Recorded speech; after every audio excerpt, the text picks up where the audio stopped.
네, 자유한국당 황교안 대표가 일본의 경제 보복 대응을 논의하기 위한 문재인 대통령과의 회담을 제안했습니다.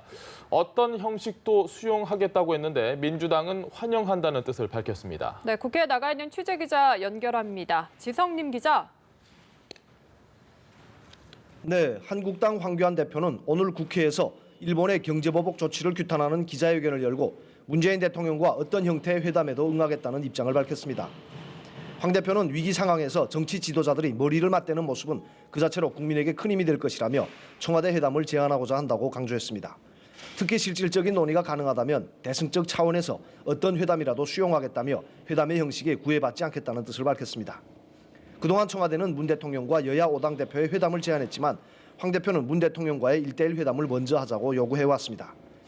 황 대표는 기자회견에서 일본의 수출 규제 문제는 외교적으로 풀 수밖에 없고 대통령이 직접 나서서 해결해야 한다며 서둘러 대일 특사를 파견할 것을 강력히 요청한다고 말했습니다. 황 대표가 대통령과의 회담을 제안한 데 대해 더불어민주당 이해찬 대표는 환영의 뜻을 밝혔습니다. 이해찬 대표는 최고위원회에서 황 대표가 사실상 대통령과 여야 5당 대표 회동을 수락한 것으로 보여 환영한다고 말했습니다. 이 대표는 지금이라도 대통령과 여야 5당 대표가 함께 모여 남북 판문점 회동, 일본 경제보복 대응 등 현안에 대해 초당적인 논의를 할 것을 기대한다며 이른 시일 내 형식에 구애 없는 대화의 장이 열리길 바란다고 강조했습니다. 네, 그리고 여야 3당 원내대표들이 오늘 만나서 국회 본회의 일정을 논의를 했는데 결국은 협상이 결렬됐다고요. 네, 여야 3당 원내대표는 오전에 국회의장실에서 만나 본회의 일정을 협의했지만 결론을 내지 못하고 회동은 결렬됐습니다. 쟁점은 정경두 국방부 장관 해임 건의안인데요.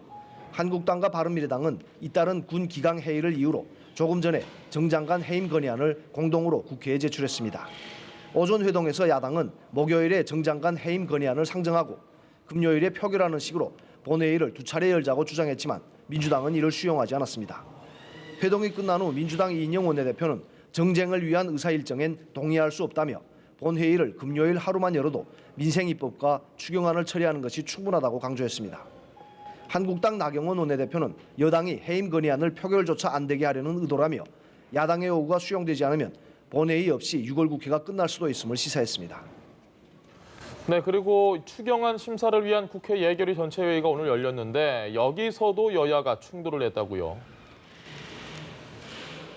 네, 국회 예결위는 추경안 심사를 위한 종합정책 질의를 위해 전체 회의를 열었지만 여야의 충돌로 정회와 속개를 반복했습니다. 예결위 한국당 간사인 이종배 의원은 오늘이 예결위 종합정책 질의 마지막 날인데 일본 수출 규제와 관련해 정확하게 답변해 줄 분이 회의에 나오지 않았다고 목소리를 높였습니다. 국무총리와 외교부 장관은 출장으로 불참하고 산자부, 중기부 장관 등도 불참한 상황을 지적한 것인데요. 이 의원은 김상조 청와대 정책실장이 나와서 답변하라고 강하게 요구했습니다. 이에 민주당 간사인 윤우덕 의원은 국무위원회 대리 출석은 여야 간사 간 양해가 됐다며 청와대 정책실장을 예결위 질의장에 불러내야 한다는 주장은 다소 정치적이라고 반박했습니다. 지금까지 국회에서 연합뉴스TV 지성림입니다.